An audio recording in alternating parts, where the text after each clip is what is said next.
Since time immemorial, Canada's First Nations, Inuit, and Métis peoples have lived on this land in harmony with the natural environment and practiced their traditional lifeways and sacred spiritual beliefs. But what are these practices and beliefs? And are they the same for all Indigenous peoples of Canada? And have they stayed the same, or have centuries of adversity and oppression altered them? To answer these questions, we will first give you a broader sense of some of the traditional Indigenous cultural beliefs and practices in Canada, some commonalities, and some more unique regional characteristics. We will then explore how these beliefs and practices have been altered under the pressures of colonialism and modern life. And finally, we'll narrow our focus towards the beliefs and practices specific to the Indigenous cultures that inhabited the traditional territories of the region now known as Toronto, Ontario, where our school, OCAD, is located. First, let's talk about the rich diversity of Indigenous cultures in Canada. Canada has approximately 50 distinct Indigenous nations, within which there are over 630 individual bands. These nations and bands are further divided into the following geographical regions across the country. The Northwest Coast region along the Pacific coast of Canada includes the Haida, Nootka, and Salishan nations, who are traditionally fishing peoples, known for impressive artwork, wood carvings, and totem poles. The Plateau people of southeastern British Columbia lived between the Rocky and Cascade Mountains. Their primary nations include the Athapascan, Ktunaxa, and Interior Salish. The subarctic peoples of the Northwest were traditionally nomadic hunters and followed the migration patterns of the caribou, from the Yukon all the way to Newfoundland. Their nations include Algonquin, Athapascan, Beaver, Cree, Dene, and Slave.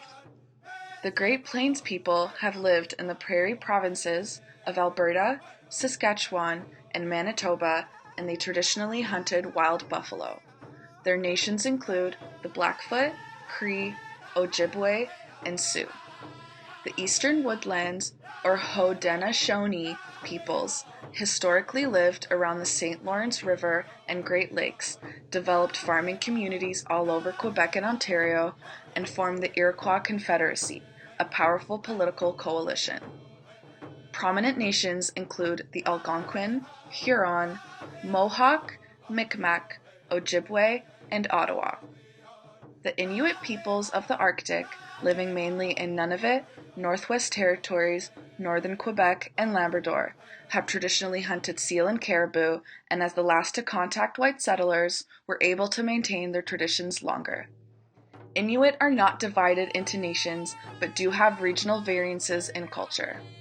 The Métis people have traditionally considered to be the mixed-race descendants of white settlers and Indigenous Plains people. Now, many people claim to be Métis based on mixed Indigenous and other racial ancestry all over Canada. In the Constitution Act of 1982, the federal government of Canada officially established the following definition of Indigenous peoples as being the descendants of the original inhabitants of North America, as well as legally recognizing and affirming their treaty rights. In this instance, the government's legal definition said Aboriginal peoples of Canada includes the Indian, Inuit, and Métis peoples. Collectively, Indigenous Canadians now generally refer to themselves and are referred to as First Nations peoples. The term Inuit refers to the Indigenous peoples of the Canadian Arctic. And while Métis does not have a generally accepted definition, the Supreme Court of Canada says the Métis are people of mixed Aboriginal and non-Aboriginal ancestry who develop their own customs, way of life, and recognizable group identity, separate from their Indian or Inuit and European forebears. More frequently today, the term Indigenous is used as what the Ontario Human Rights Commission states as an inclusive term to encompass all Indigenous peoples and identities, including status, non-status, Indian, Aboriginal, Native, First Nation, Métis, and Inuit. Today, there are over 1.7 million Indigenous Canadians, 65,000 of which identify as Inuit and 250,000 of which identify as Métis. Among these diverse communities, there is no overarching Indigenous religion. Spiritual beliefs and cultural practices across the country have varied widely over thousands of years and continue to shift today. As well, traditional beliefs and customs may be combined with other faiths such as Christianity or have been completely left behind as other religions or secular ways replace them. However, there are commonalities among Indigenous spiritual traditions, including the component of creation stories and myths, the role of supernatural beings in folklore, and the importance of sacred organizations, objects, and places. Additionally, traditional ways of life are often interrelated with religion and spirituality. Although spiritual beliefs vary widely across Canada, there are some common themes and traditions within the First Nations, Inuit, and Métis of Canada. For one, many traditional ways of life are closely interrelated with spirituality and storytelling. In Canada's Indigenous cultures, spiritual beliefs have traditionally been shared orally. Without written language until colonial intervention, oral transmission was the traditional method of storytelling.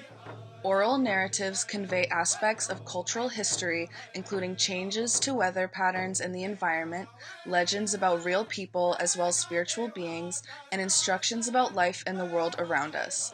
These narratives have been passed on from generation to generation through storytellings, myths, songs, art, and music, and have often included a variety of symbols and metaphors specific to Indigenous cultural groups.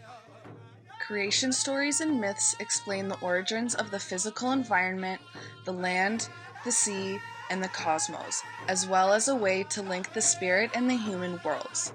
Creation stories and myths are part of the oral tradition and stories of Indigenous peoples handed down through the generations. They provided guidance and knowledge. A good place to start is with the creation story of North America, or Turtle Island as it was originally named. Variations of this story are told mainly by the Algonquin and the Iroquoian-speaking people of northeastern parts of North America. In this story, the earth and the life it supports are symbolized by a giant turtle. In the Ojibwe version of this tale, the creator had flooded the earth to clear away the people that had been fighting amongst each other. To create a new earth, the Great Spirit asked some of the surviving animals to dive down into the ocean and bring him back some soil. All but one failed, the muskrat. Muskrat succeeded but sadly lost his life in the process. The creator took the soil that Muskrat brought back and placed it on the back of a turtle, which became known as Turtle Island. An additional element to this story, as told by the Haudenosaunee peoples, is that a pregnant sky woman fell from the spirit realm onto the turtle's back, guided safely by the birds. Her appreciation for the animals was so great that the earth formed around her and became the land on Turtle Island. This story speaks of resilience in the face of challenges, as symbolized by the role of Muskrat, as well as conveying the importance of appreciating the earth and the animals. In traditional Indigenous cultures, connection to the land and all elements of the land is of paramount importance. This deep reverence for the natural world and all of Earth's creations means that great care must be taken when interacting with them. It is commonly believed that showing respect for plant and animal life will ensure they continue to flourish, and thus, harvests and seasonal hunting will be bountiful. This reciprocal, caretaking relationship between humans and the environment has historically been essential for survival and is considered part of a moral code that forms the backbone of the spiritual beliefs and worldview of Indigenous Canadians.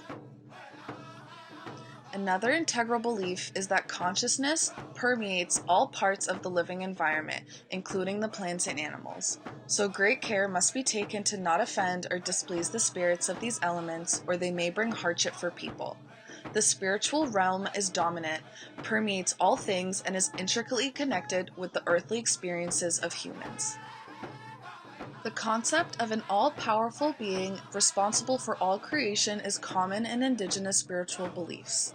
According to various traditions, strong spiritual power also resides within living beings, the natural environment, weather events, and ritual objects. This great power also belongs to spiritual beings such as tricksters and shapeshifters, as well as to those that perform ceremonies and rituals. Dwellings such as ritual sanctuaries and sweat lodges can have powerful spiritual components, such as the central pole or column, where the connection to spirit is especially strong. Starting at the top, the Creator or Great Spirit is an all-powerful supernatural being that may have different names, origins, and even genders depending on the culture's beliefs. For example, in the Haudenosaunee culture, this power is referred to as Orenda, the Inuit call it Sela, the Algonquin-speaking cultures say Kichi-Manitou, and the Dakota say Wakin. Simply put, this being has created the earth and everything in it. The Creator is looked to for guidance and is benevolent unless provoked, and may become vengeful if disrespected. This great power resides in all beings and things, especially those that are imbued with strong spiritual power. Many Indigenous cultures have stories that include important characters that take on various roles to teach different values and histories. These include tricksters that can take on various forms such as human, half-human, male or female, animal or spirit, and shapeshifters or transformers. Transformers are beings that can change their shape to or from animal to human and even inanimate objects.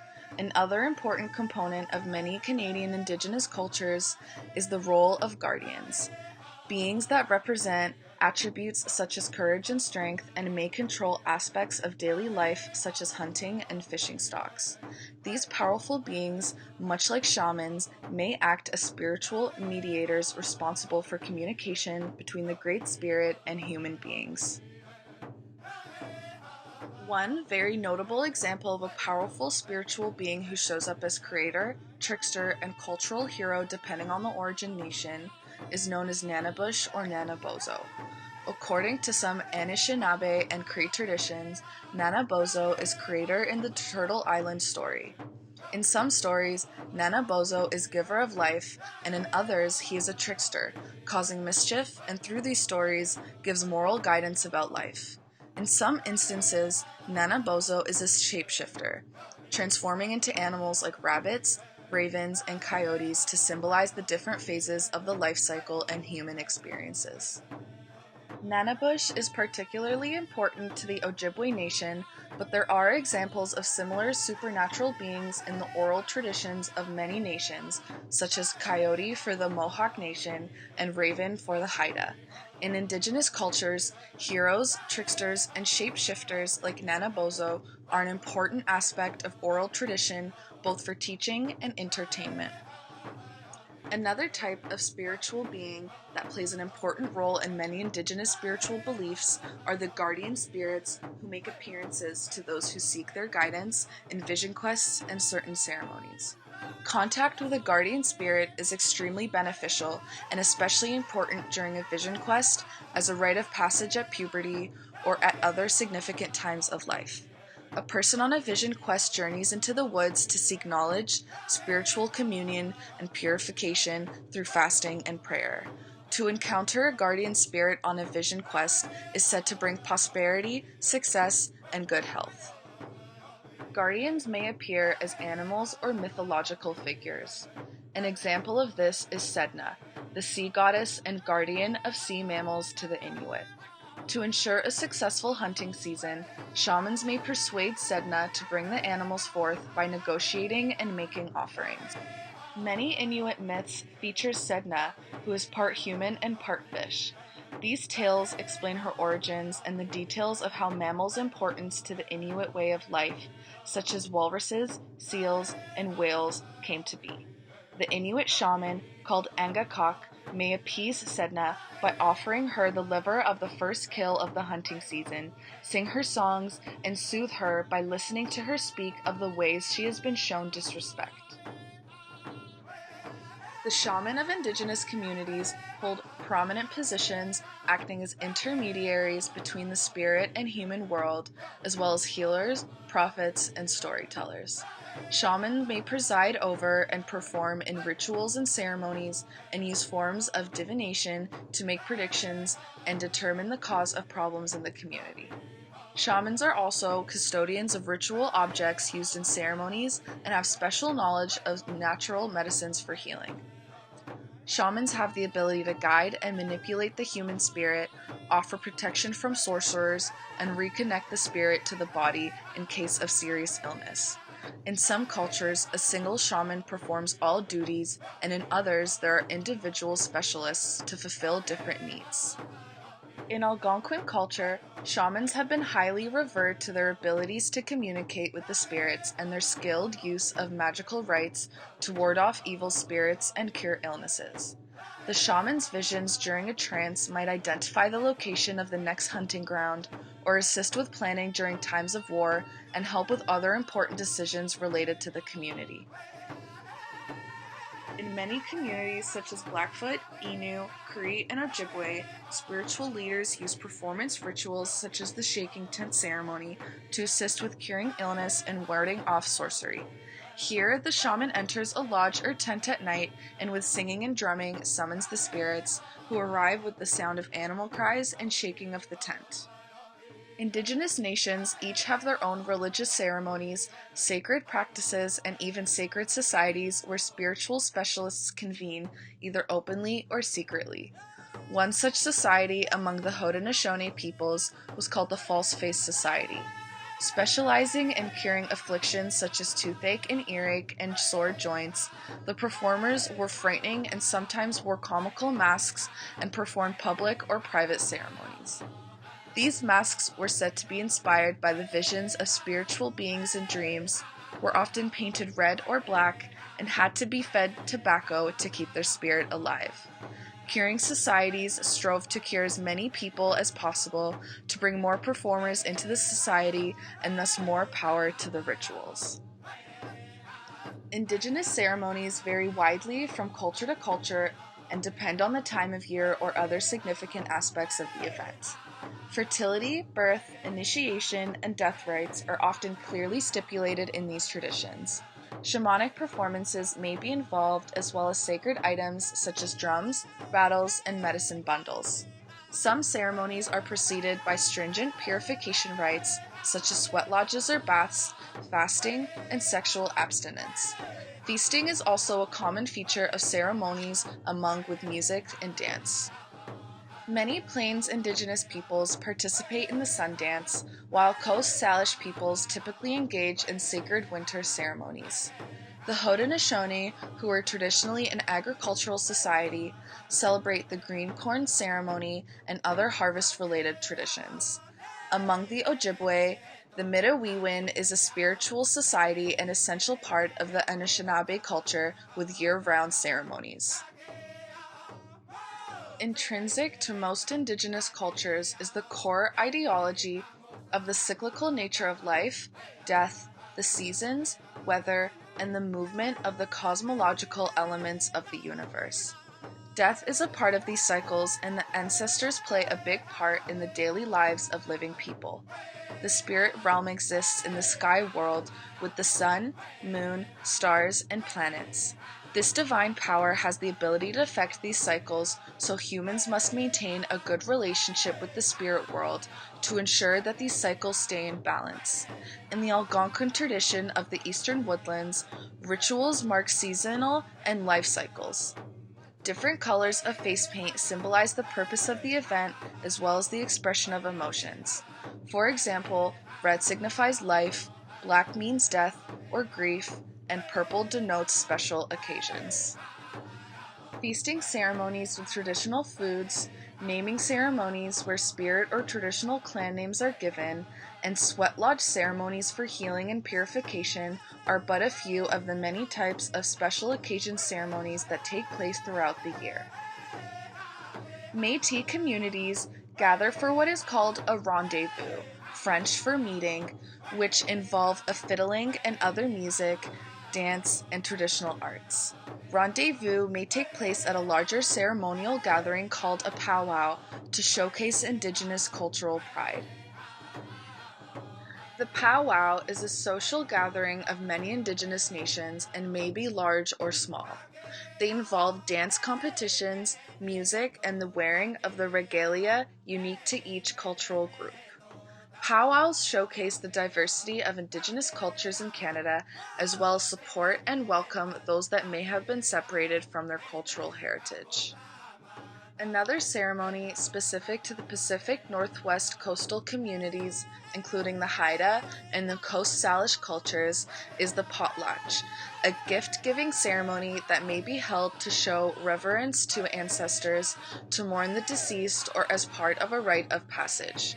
A potlatch was historically held in a traditional big house on the islands of the Pacific coastal nations, and gifts were shared with guests, including copper, carved cedar boxes, blankets, and food.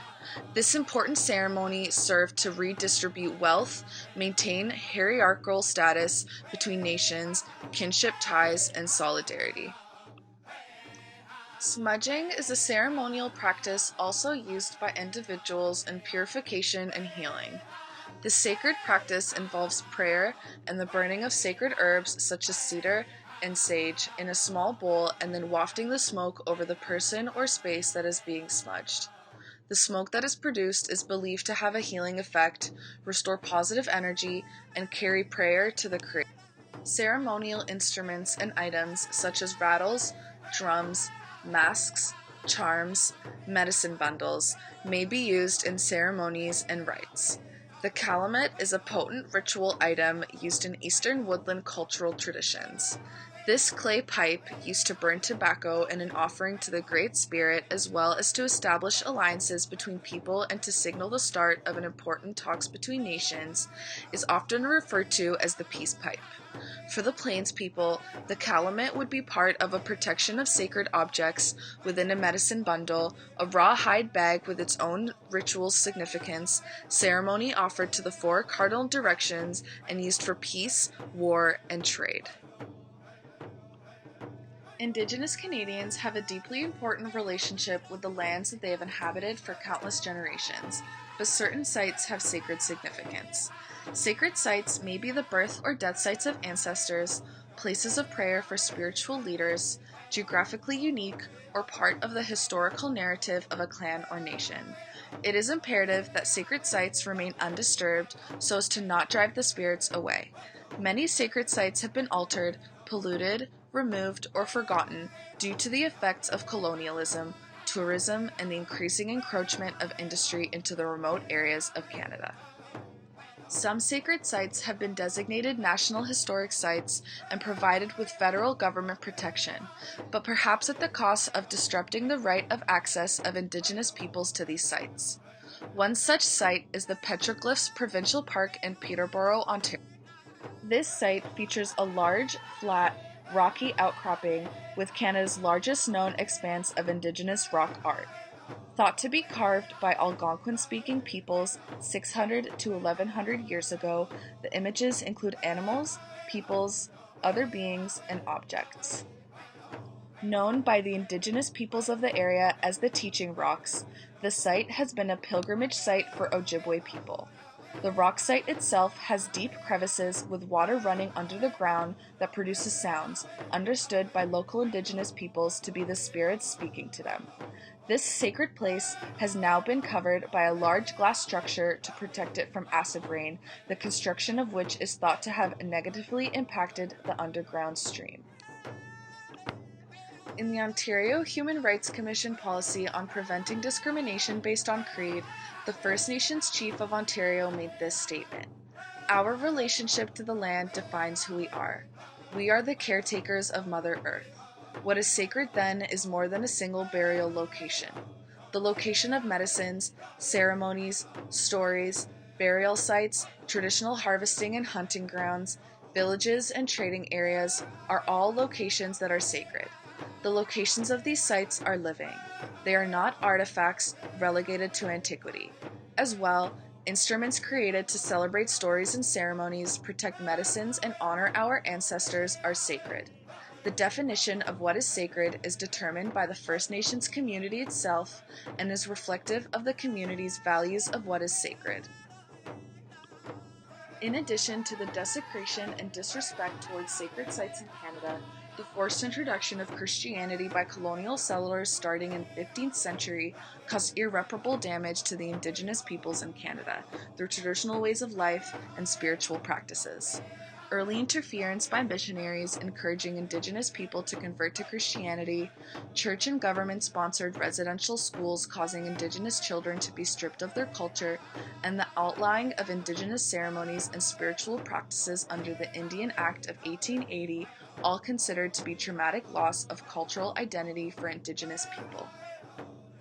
While the conversion to and adoption of Christianity by many Indigenous groups has led to the mix of colonial and Indigenous religions in many parts of Canada, this fusion has come at a cost for some, with the loss of traditional languages and customs. Some First Nations peoples have rejected colonial settler religions, and many groups have been returning to and reviving Indigenous traditions. The history of the ongoing cultural genocide, suppression, and restrictions of colonialism have caused many Indigenous Canadians to hide and guard their traditional spiritual ways. The act of reviving and maintaining their traditions and Indigenous identity is a form of resistance and an expression of resilience. Although the introduction of Christianity by colonial settlers altered and often suppressed the expression of these practices, many Indigenous communities have maintained and revived these customs.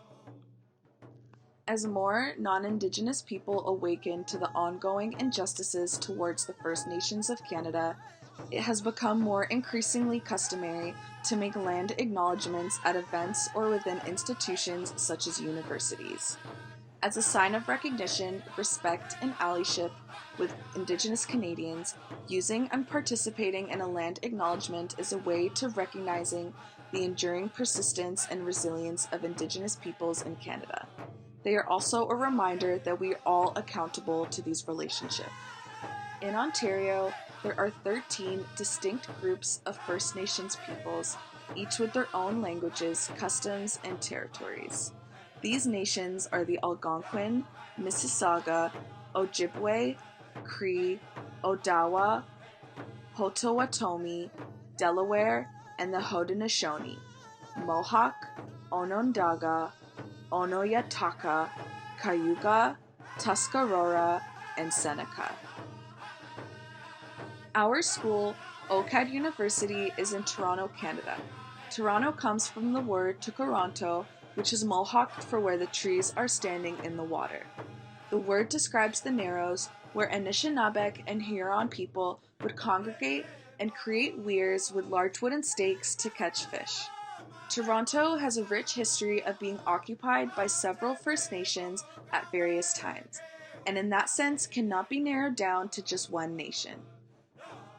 Today, the Mississaugas of the New Credit is the first nation that is acknowledged by local governments, as they had long established settlements in the territory of what is now known as Toronto at the time of contact with colonial settlers. The Mississaugas of the Credit First Nation are part of Ojibwe Nation. Prior to colonialization, this nation occupied lands north of Lake Superior and the area around Georgian Bay. They migrated into southern Ontario by means of military conquest, settling in southern Ontario in 1695.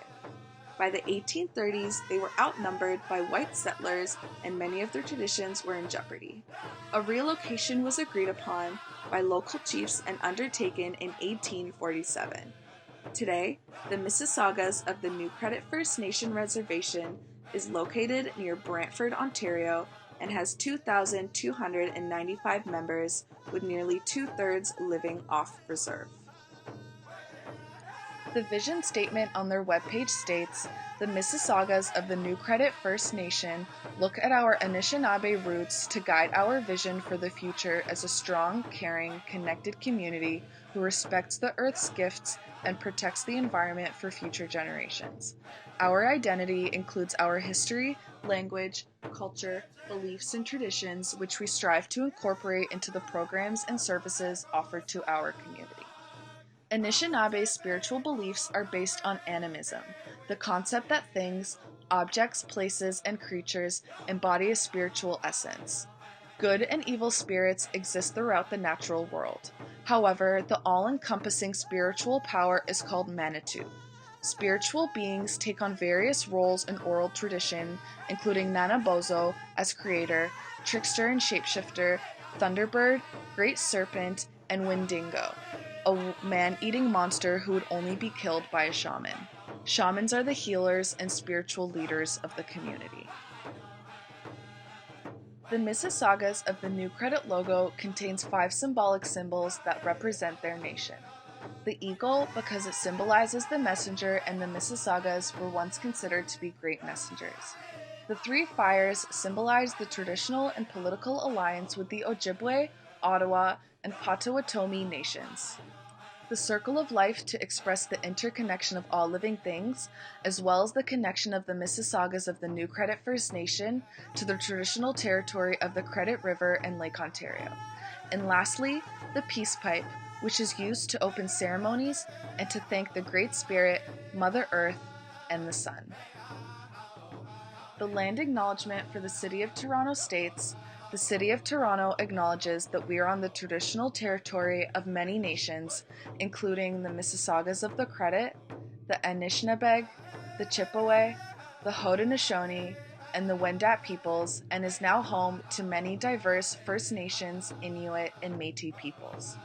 The city also acknowledges that Toronto is covered by Treaty 13 signed with the Mississaugas of the Credit and the Williams Treaties signed with multiple Mississaugas and Chippewa bands.